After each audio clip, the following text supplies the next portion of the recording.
Welcome, everybody, to the Celebrity Hour podcast. I'm Bryan Kluger, and we have an amazing show today. We have two legendary world heavyweight champions of artistry, writing in comic books. Oh, my God, from Dallas, Texas. We got a returning champ, Jeremy Megert, and all the way in Chicago, we've got Chuck Satterlee. Welcome to the show. Thank you. I like that. You're very welcome. You're very welcome. We'll get into pro wrestling a little later for sure, right? I don't even think my family would introduce me like that. So thank you. You're welcome. You're welcome. You can use it later. But before we get into comic books, your latest book that's coming out in a couple months called Monsters and Midways, like the movie The Sound of Music, we've got to start at the very beginning.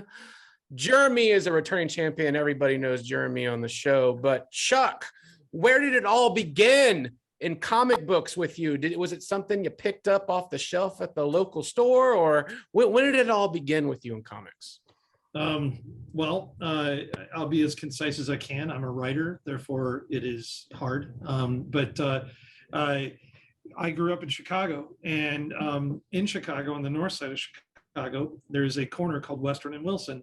And when I was a little boy, my bedroom was literally on Western Avenue, and it looked down on a comic book store called Variety Comics. That comic book store covered all of its large windows with huge wooden paintings of superheroes.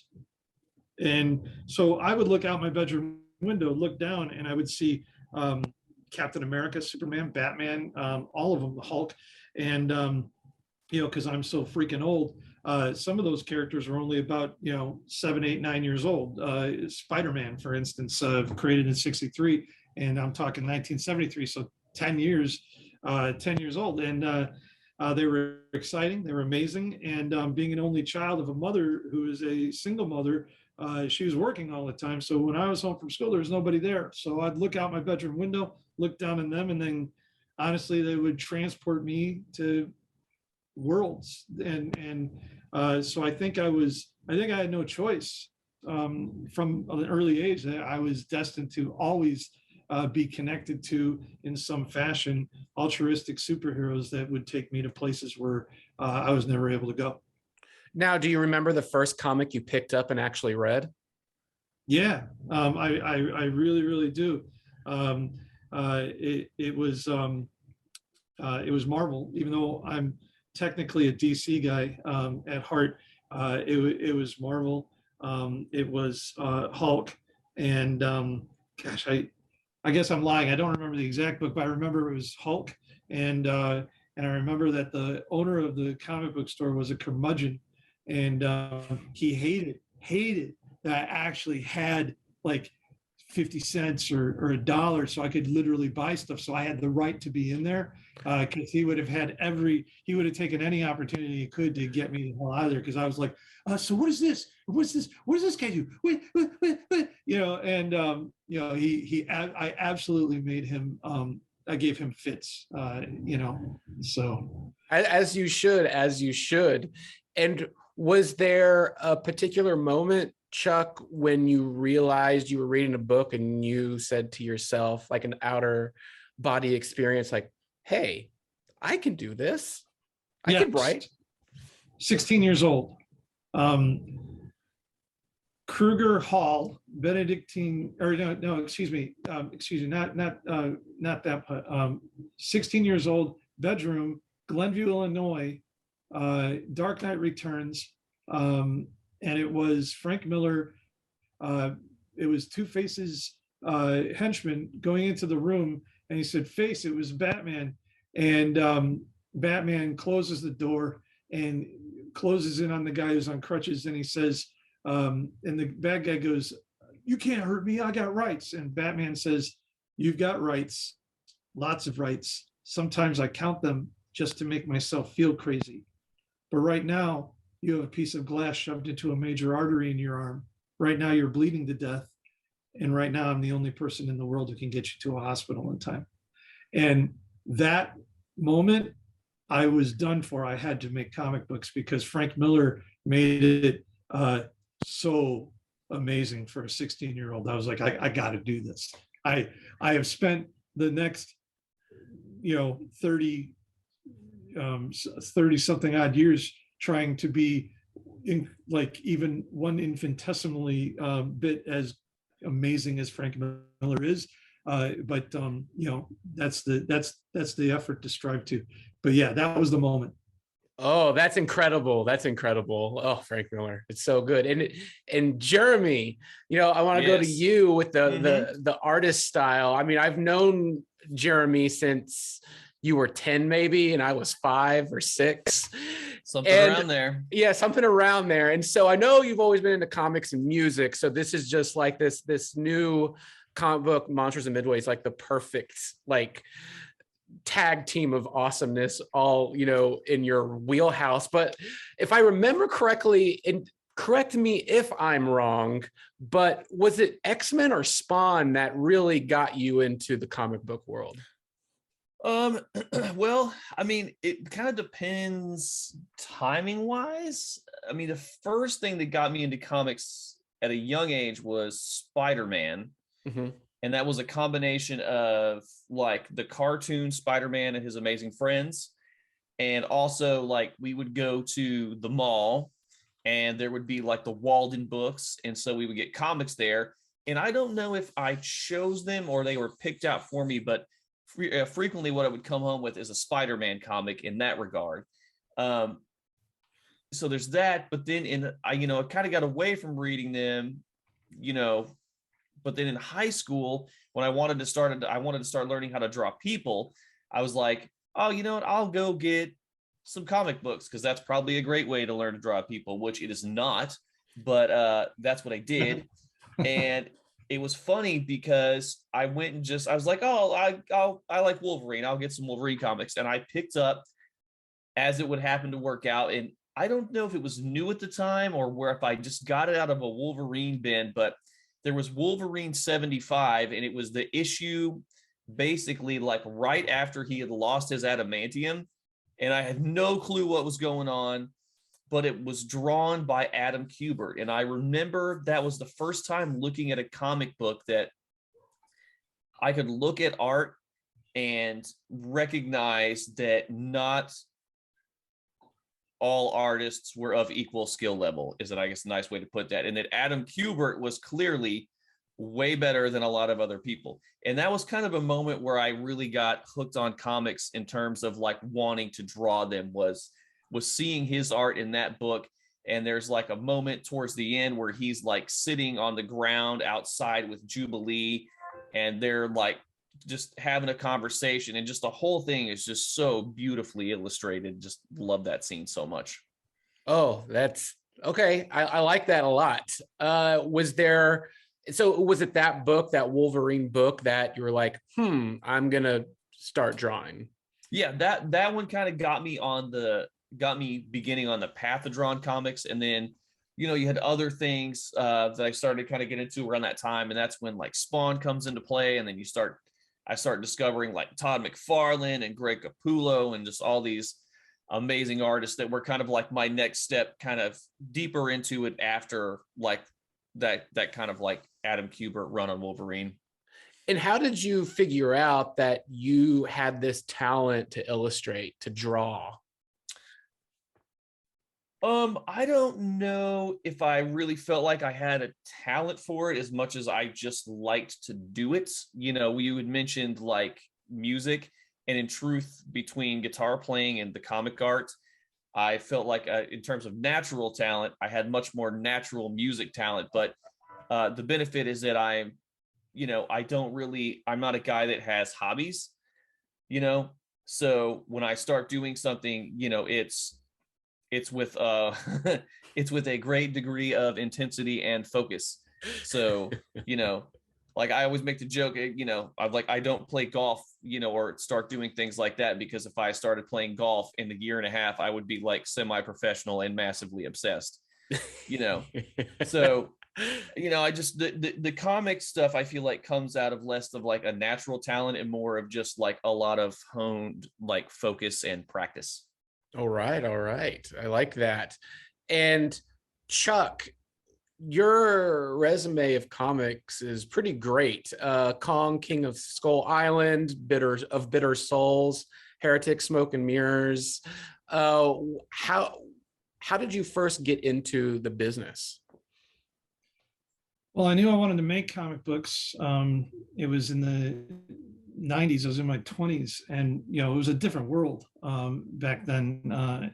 Yeah, I'm learning the new world right now, but back then, the only way you could find an artist to work with, because as Jeremy will, I'm sure, tell you, I have no skills at all art-wise. I can't even tell you what a good color page is. I can't. But back then, the only way you could do it is by going to conventions and having no fear to go up to people and introduce yourself and talk to them.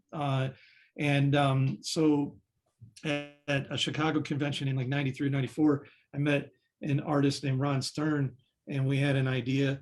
And he had an idea, excuse me. And I liked it, and he wanted a writer, and I wanted an artist. He lived in Richmond, Virginia. He was in Chicago for the show, and we decided to work together. And then we used fax machines.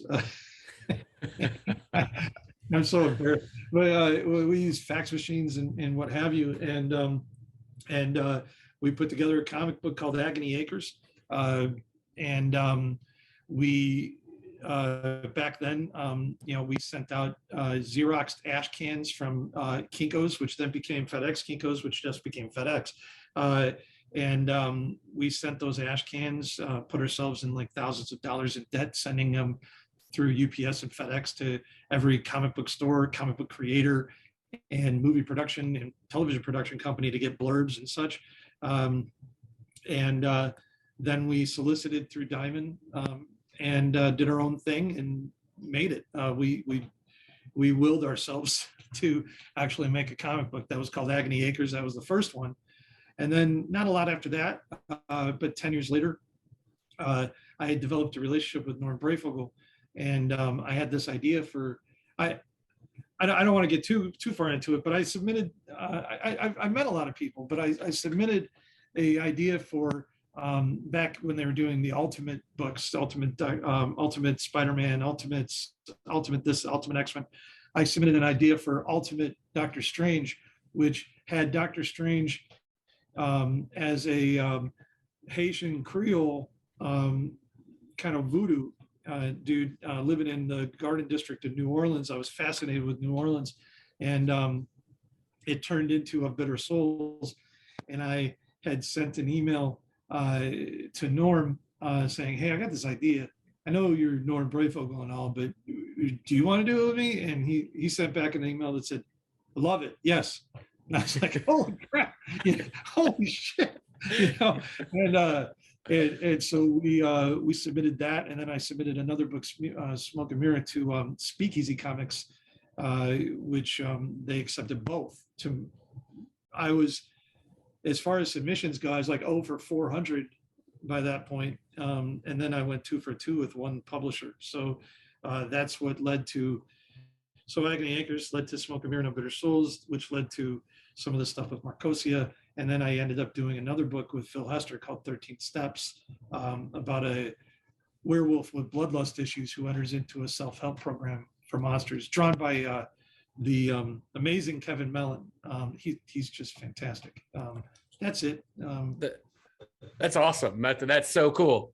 And then this is all led to this new book that's coming out, Monsters and Midways, which is kind of like what it seems like, music, heavy metal, elves, monsters, violence in Chicago. I mean, it sounds like the perfect role-playing game and TV series to be made on HBO. But Jeremy, Monsters and Midways, how did Monsters and Midways come about? How did you meet Chuck? How did this happen? Chuck and I met on the interwebs, and I think I had it was funny because I did a little drawing where I was practicing like color and just some buildings and stuff like that. And I did it and I completed it. And at the last second, I was like, I'm just going to throw Batman in the background, super tiny, right? Just hanging off the building with his cape blowing. And I was like, I'll just do it for fun. It'll be funny. And so I threw it in there and I posted it. And it was funny because usually, like, I'm a little bit of a multitasker. And so I posted it. And then usually what I do is I post something and then I just go and whatever, you know, like get on Twitter and like talk to people and share things I like and, you know, that kind of stuff. And I happened to interact with somebody. And I think it was Phil Hester, and Chuck ended up seeing that Batman drawing, and that's kind of how we met, is through that little piece that just happened to end up having Batman on it. Chuck, did you notice the Batman in the background? That's all I noticed. No, I don't mean that to be, because that actually is not, that doesn't do justice to a piece that Jeremy looks at as practice, that I look at as masterful. I saw it and I was like, this is gorgeous. I mean, this is the kind of artist that I would love to work with. I thought to myself, I don't know if he has sequential chops or not, because you can see a million artists post one picture, right, or two, or even five, but they can't tell a story, you know. And I'm not saying that to be mean. I'm saying that it's fact. Some artists just can't tell a story, you know. And since I think I don't exactly remember how Phil was involved. I guess you guys were, but anyway, I've known Phil for a long time. Phil Hester is one of the greatest people in comics. And I'm talking about not just artists. I love Phil Hester art, and I have everything he's ever done in my library. But he is also one of the greatest people in comics, period. But I said, hey, Phil, what do you think of this guy? And because I'm thinking about getting back into comics, because I had been away for a while. And this is still a year before Monsters and Midways. And he goes, he's got it. And I was like, well, that's all I need to know. And I contacted Jeremy and about a different book called Cloud9, long story. But then COVID kind of kicked in, and nothing happened. And we didn't really talk that much. But I knew in my head, I'm like, I need to work with Jeremy Megert, because I liked him. He's a good person. Not trying to say that because you're right here. He truly, you've known him your whole life. I'm not kidding. Jeremy Megert is a good person, and he's a fantastic artist. And I knew that if I did something, I wanted to do it with Jeremy, if it was possible. That led to getting super bored in COVID.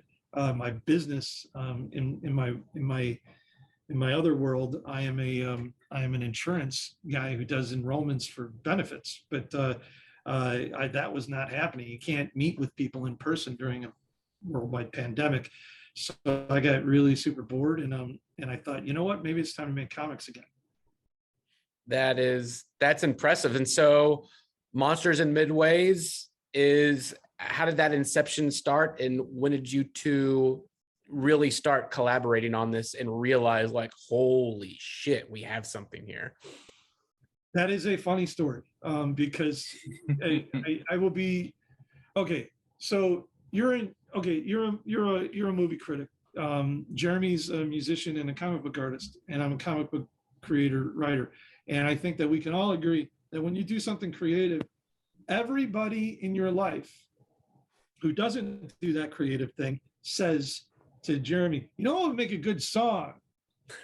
Or, you know what would be a good car? Or to you, you know what would be a good movie?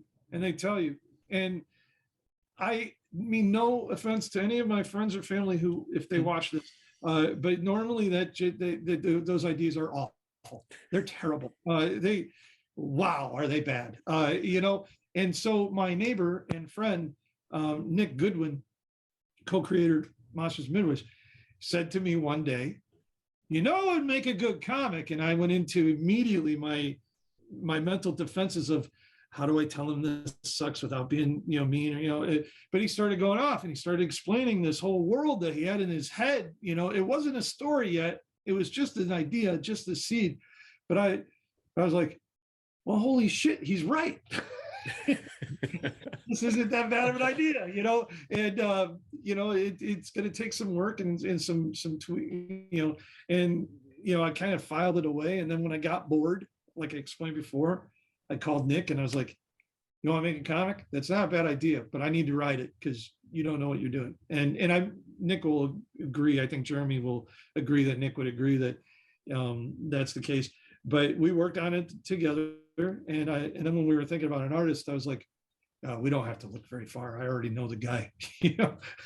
I'm going to call him and I'm going to ask him. I'm going to apologize if we haven't been in touch for a year, and I'm going to ask him. And that was when I contacted Jeremy, because I absolutely knew that I wanted to work with him.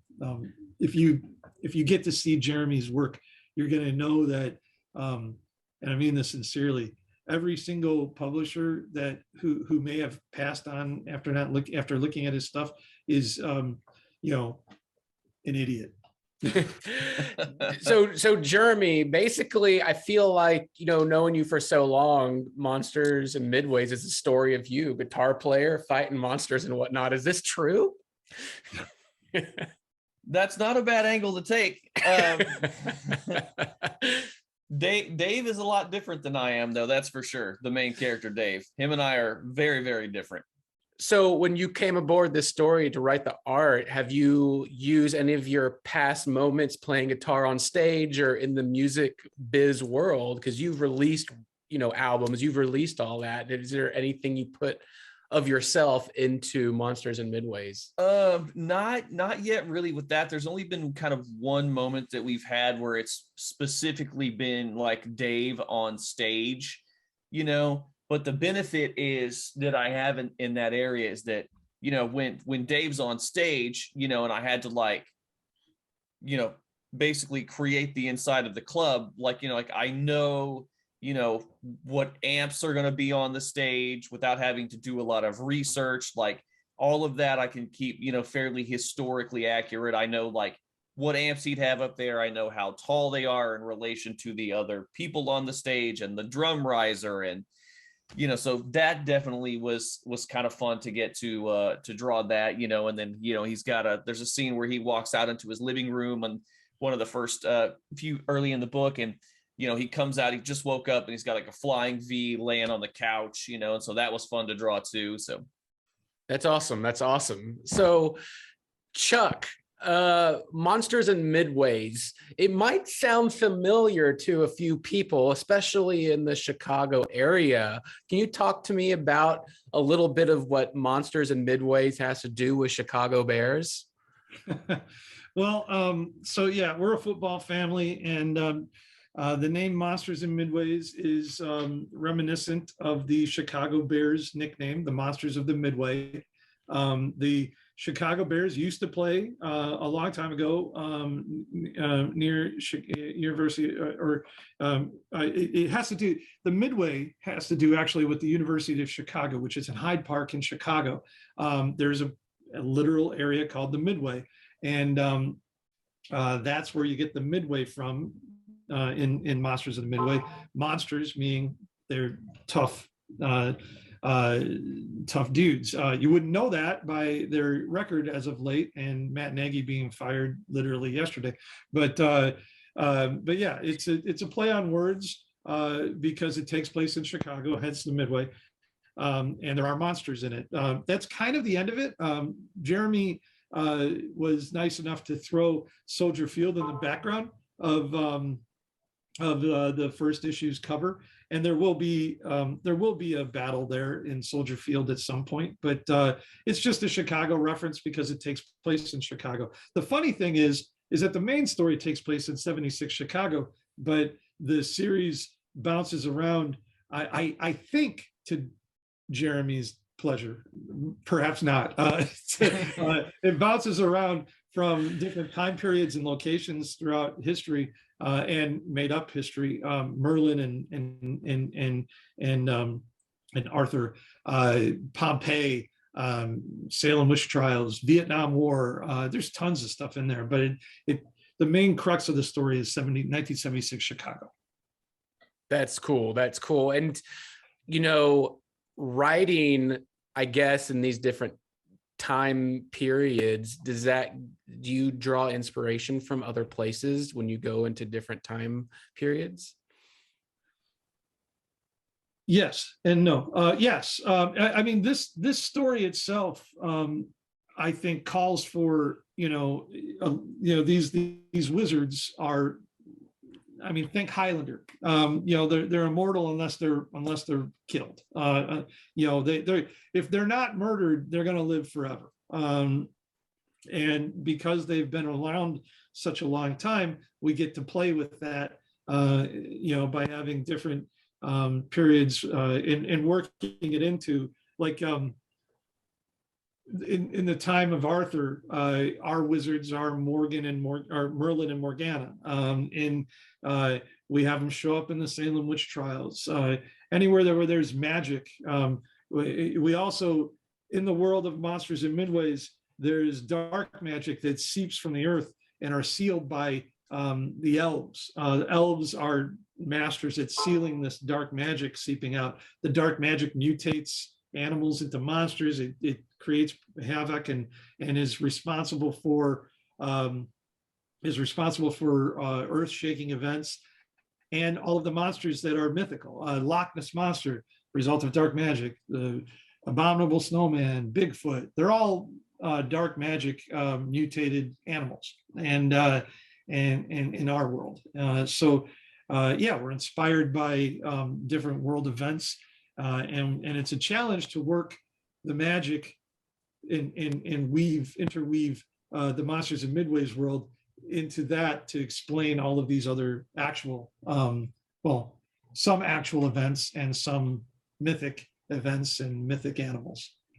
Ooh, I love that. I love that. And, Jeremy, being the artist for this book, so many people nowadays, especially with the MCU out there and other things, a big part of this entertainment and this art is our Easter eggs. Mm-hmm. And I would imagine, just like we talked about earlier, you did a little Easter egg Batman in the middle of the cityscape, and this taking place in Chicago and in different parts of history and literature. How many Easter eggs are you excited to draw and illustrate in this story of the Monsters in Midway? There are going to be a ton of Chicago related Easter eggs. I had there was a while where I was actually keeping track of the ones that we were doing, but at this point we have so many in there that I can't even, I couldn't even tell you how many are in there. And at this point, I'm probably like an issue and a half into it, and there's so many that I've lost track, and we've got awesome ones, which I guess I'll list some of them, but there's Blues Brothers show up in there, just tucked into the background, because obviously tell them about that text you sent me where you said, do you see it? And it was literally nice, and I thought it was the bus. Oh yeah. This one I was really proud of, because I had to draw a dude about to walk into the mayor's office, and I needed to have some cars and stuff behind him, for some depth and have a little bit of stuff in the background. And I was I needed a car that I felt like was synonymous with the city of Chicago. And so I think this page takes place in 1963. And I was I have to look this up, but I drew the Ferrari from Ferris Bueller's Day Off, the GT California, yes, that Cameron's dad owned, because I was it takes place in Chicago, so it could in theory still be in Chicago in the 60s, and maybe that car's been there its whole life or whatever. But I was oh, but I need to look this up, because we cannot Back to the Future this, where Marty McFly is in 1955 playing a guitar that doesn't come out until 1958. I'm not having that. We're not doing that. It's got to be it's got to, chronologically fit. And I looked it up, and the car was a 1961. So I was perfect. It works. It's going in. Oh, that's amazing. So you've got John Hughes, you've got John Landis, Blues Brothers, and so many more. Chuck, do you get to write these these Easter eggs, or does Jeremy get to draw them in the background and do his own thing with it? I wrote one, then created the monster. I said, hey, draw the Blues Brothers. That'd be nice. And then he just like, well, I'm going to throw in the Blues Brothers and literally everything else. I only challenged Jeremy at this point. I openly and publicly challenged Jeremy to include a kitchen sink of value somewhere in Monsters and Midways, but it has to be a kitchen sink that is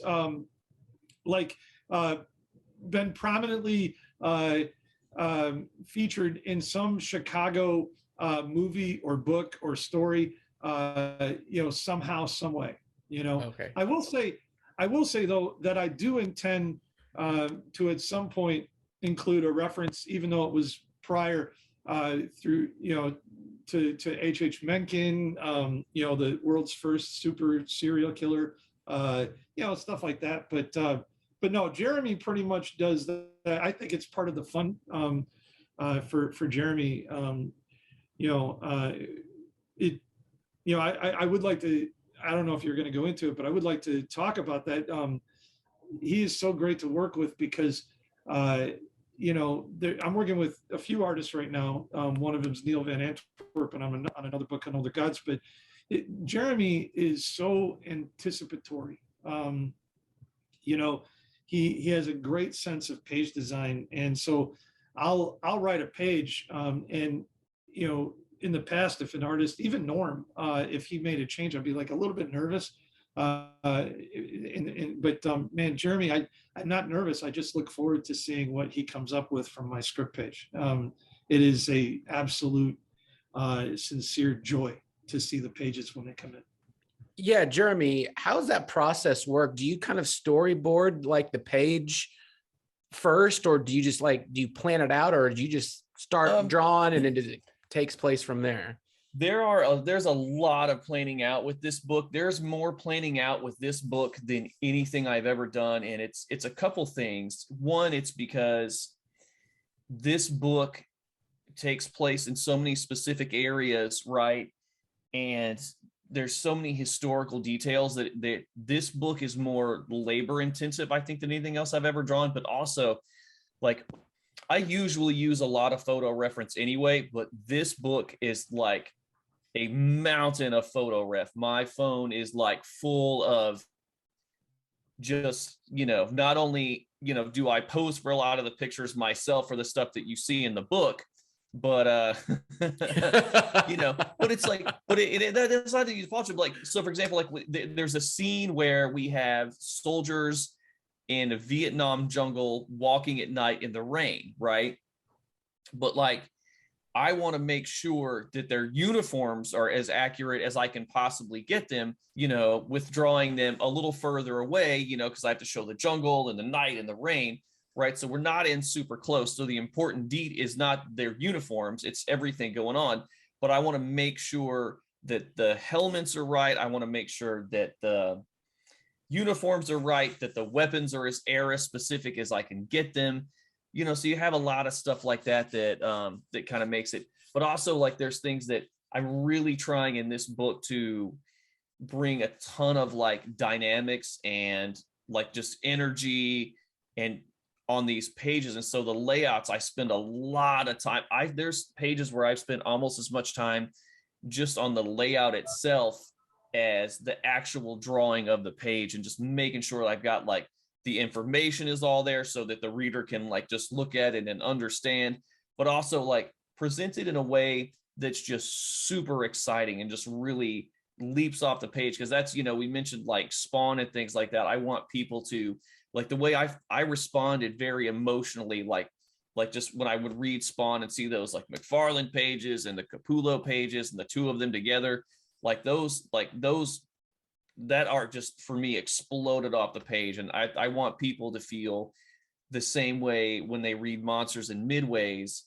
I want them to have that feeling that I got enjoying Spawn, That's awesome. And so how excited are you when a new page comes in from Chuck to you to illustrate? Oh no, I love it. I mean, the nice thing is Chuck gives me whole scripts.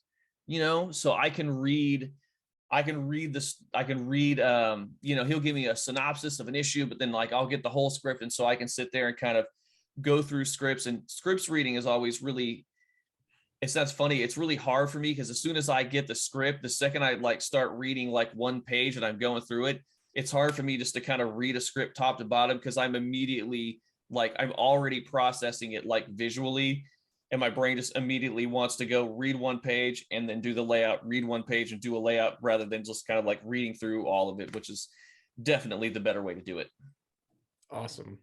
Awesome. And the same goes for you, Chuck. How excited are you when you finally see your words transform into images from Jeremy? That's writer's Christmas. I get to celebrate writer's Christmas all the time. And that it is especially fun with Jeremy. Whenever I start a book, and it hasn't been a million books. I'm in the grand scheme of things, I'm not the most published person in the world, but I am fairly published. And I'll typically, and I hope Jeremy sees this as the compliment it is, if I finish a series where my scripts are as fat as they were on issue 1 at the last issue, it's because I wasn't feeling comfortable. And so I keep in ridiculously long panel descriptions, where I'm talking about the angle of the shot, or is this a bird's eye view or a worm's eye view, or is this a medium close-up or an extreme close-up, or but if my scripts are like half the pages that they were on issue 1, it's because I have complete trust and faith that the guy that I'm working with, or excuse me, the person with whom I'm working, is they just I trust them, and I can tell you without a doubt that issue 5 script will be half the pages that issue 1 was in Monsters and Midway.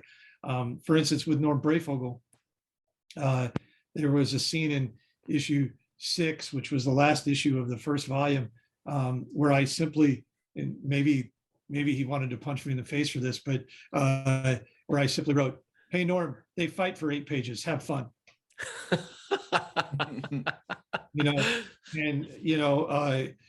He actually, I'm kidding, he loved it because he put in whatever he wanted, and he loved doing that. But that's the kind of relationship that I feel.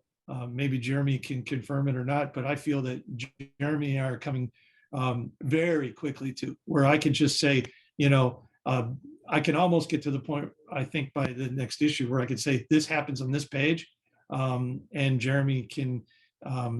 I won't go that vague, but where I can just trust that Jeremy will draw what I'm trying to say, and I love those collaborations. Yeah, and I agree. And I feel like one of the ways that Chuck and I have a lot of trust in that is that, when he gives me a script or a page, if I make changes, I'm not usually changing what he has on the page. And that's one thing I'm always very particular about when I work with writers. Like if I change something, it's less of a change, and I try to add something, that can enhance. But also the thing that I'm very respectful of is that I'll never change is, like when you look at what's on the page and it's written, is I don't change the information, right? The idea that he has is there, the sequences are all there, the actions are all there. So I don't change that. I'm always very respectful of like what the intention going into it is, All right. So you're saying like there's kind of like the force between you two. You can, yes, you know what you're doing. All right. Well, Jeremy's right. When he finishes an issue of Monsters and Midways, the story hasn't changed. The only thing that's changed is that the storytelling is better. He hasn't changed the story. he just, what he does is he enhances the storytelling. And that's important, because every time he makes a change, it's just better now. I'm not an artist. I don't claim to be.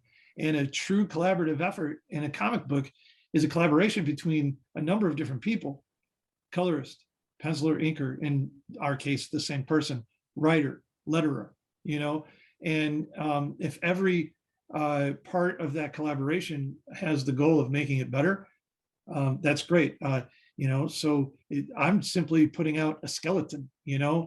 Jeremy's adding muscle and tissue. The colorist is adding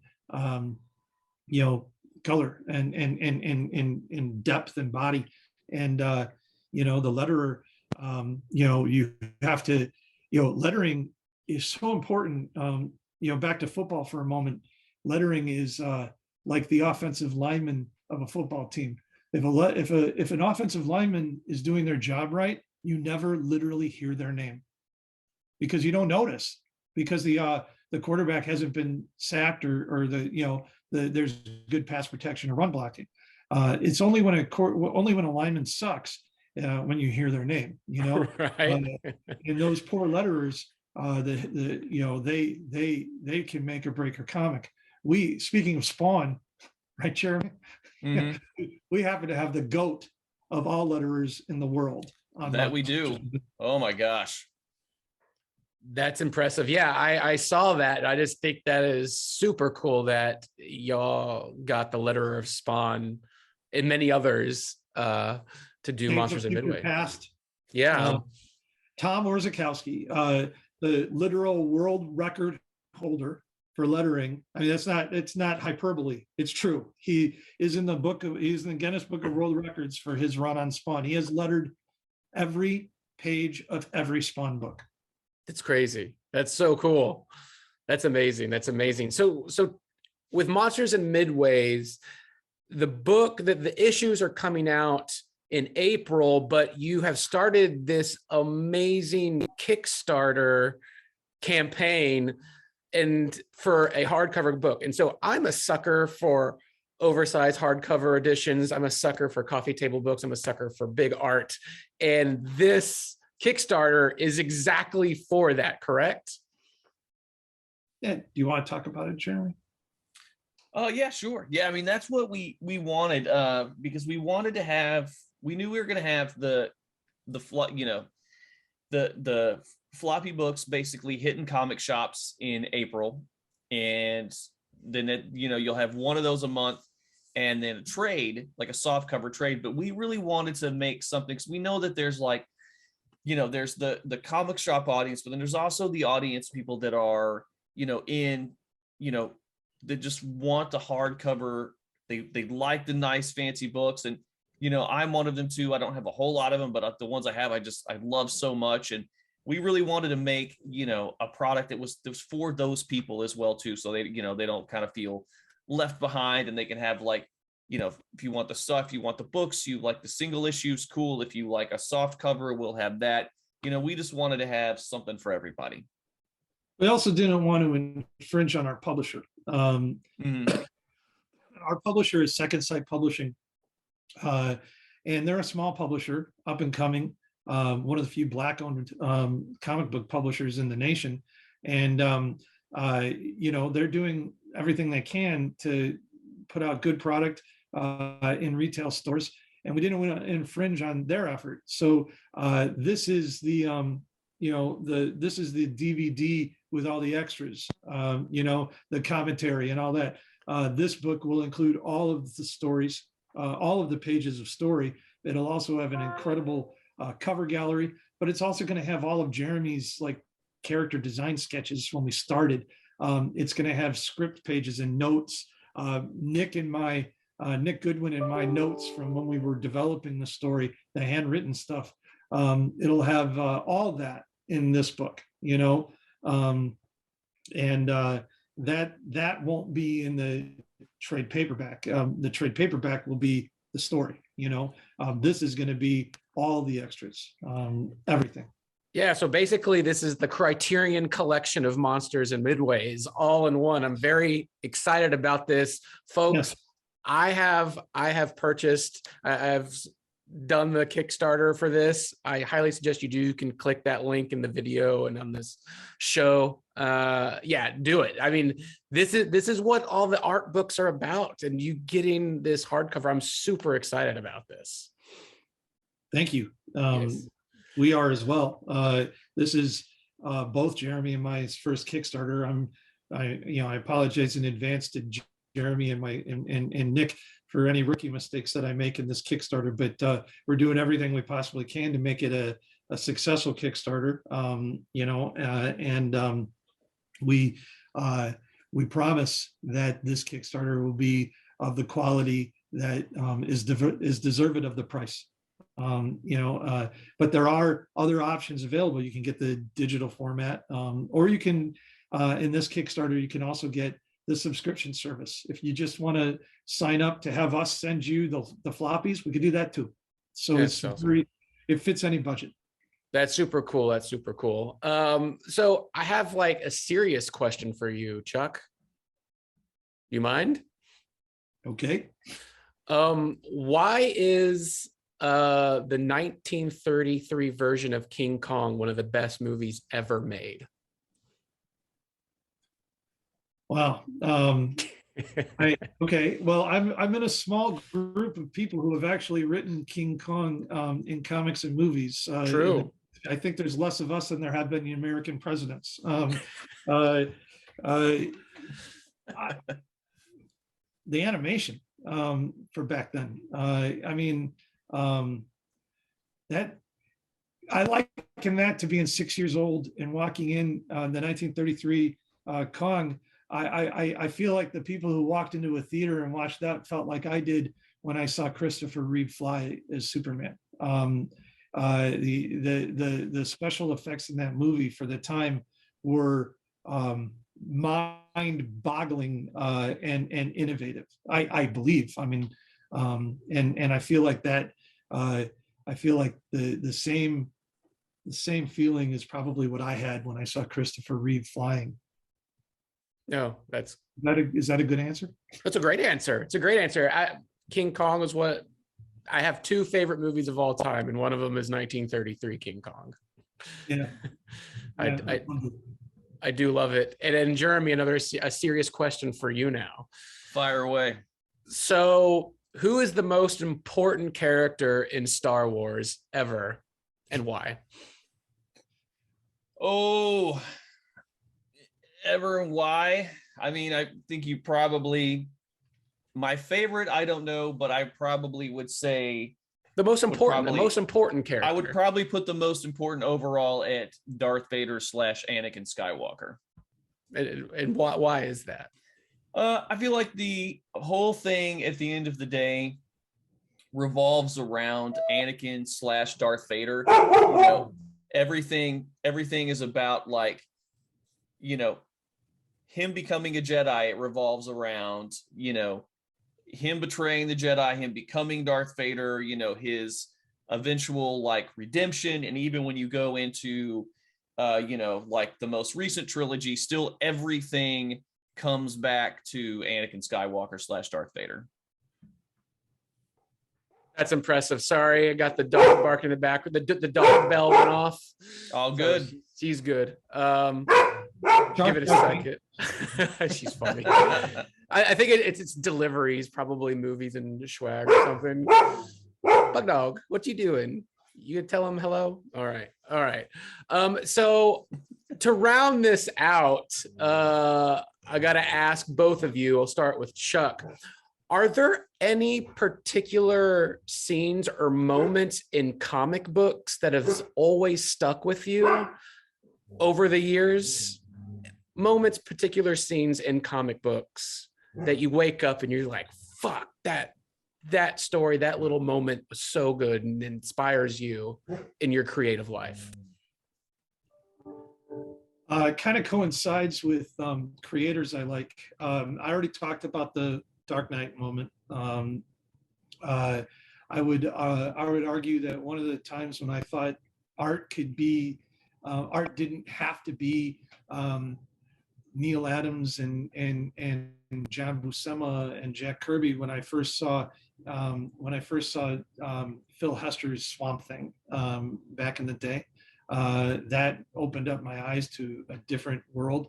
Bendis and Oeming's powers, just to me is a seminal moment in indie comics storytelling. Tim Seeley's Hack Slash. One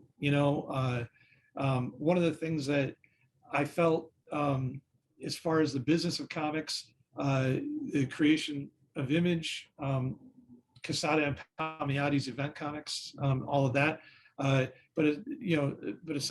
One other seminal moment in storytelling in the comic book world, I absolutely loved George Perez and Peter David's Hulk Future Imperfect with Maestro, and that was just what a great idea of taking a character that isn't terribly known for having like awesome stories. The Hulk, don't get me wrong, the Hulk is Hulk, but that story was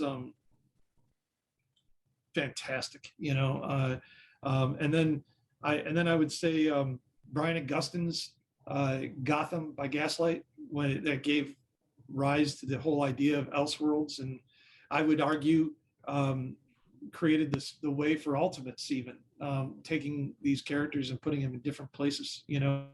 I guess What If as well, but that, and then perhaps Mark Waid,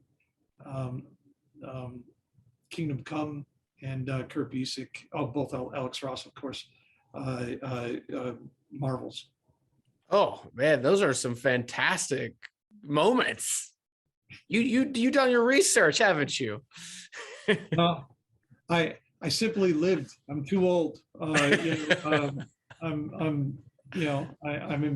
51, and I've been reading comics, like I said, since Variety Comics, 1970 something, Chicago, Western and Wilson. That's incredible. So, incredible. Same question to you, Jeremy. So in terms of kind of like a single moment for me in a comic, there's, Phil, we talked about Phil Hester, and Phil for me is one of, and just, and this has nothing to do with just like aside, because there's so many different styles and, and approaches, but Phil is just, to me, one of the absolute best storytellers in all of comics. And, Chuck talked about, some people just are really good at telling stories, and Phil is, in my opinion, like top of the mountain on that. And there's a scene in, he did a Green Arrow book, and it was the one that he did with Kevin Smith. And there's a scene in there when, Oliver is been, all of a sudden, he was dead. And so all of a sudden he's back in the world, and nobody really seems to understand why or what's going on. And it hasn't been explained yet. And there's a scene in the book where Roy is, reminiscing on, Oliver training him. And so one of the things that he's doing is, the way that Oliver's training Roy is, Oliver has turned on a little faucet outside, and it's slowly dripping water. And he's teaching Roy timing and when to pick your moment. And he's doing that by having him shoot the arrow and try to hit a drop of water as it falls out of the faucet. And Phil just nailed the entire moment. And it like really shows you, like, there's so much that you can do on a comic page with how much you can control the flow of time. Right. And I feel like there's not really another medium that you can do that outside of comics, in terms of like really controlling like how the reader perceives time. And when Phil did that and I read it, I was like, oh man, it was so good. And it was just really drove home my love for like wanting to tell stories specifically in like the medium of comics. Wonderful. Yeah. Scott McCloud talks about that, the gutters, the the relationship between, even more so, like in a movie, the creators of the movie creators, the filmmakers show every single picture, every single one to the audience, because that too is sequential art. Those are a number of pictures that are told in order to tell a story, right? But in the comic book world, to jump on Jeremy's point, it's such an intimate relationship between the comic book creators and the audience, because we depend on our storytelling skills to work in conjunction with the reader, because we need them to not just understand, like Phil's moment with the drips, or what Jeremy does on a Monsters page, but also to jump from one panel to the next panel and know and automatically assume what happened in the time period, whether it's a fraction of a second in that gutter between panels, or if it's 50,000 years in the time panel between those, or in the gutter between those two panels. So that's why comic books are so fantastic and fun and intimate between the creator and the reader. It's amazing. That's amazing. Oh my goodness. I've had so much fun today. The spotlight is on you both now. Please tell our viewers and listeners where they can find you online, where they can find Monsters and Midways online, and the Kickstarter. Oh, well, you can find me, Jeremy Megert Arts, on Twitter and Instagram. We have links. I've got links to the Kickstarter all over both of those pages. And yeah, that's pretty much where I am found mostly on the interwebs. On Twitter, I'm at Comics Chuck. I have to up my Instagram game. I'm on Facebook, but you can also find us and links to everything at, because we are part of a loosely knit studio, but that website is Defective Comics. Spelled COMIX, so defectivecomics.com, and you can go there as well. All of our projects are on there, and yeah, that's it.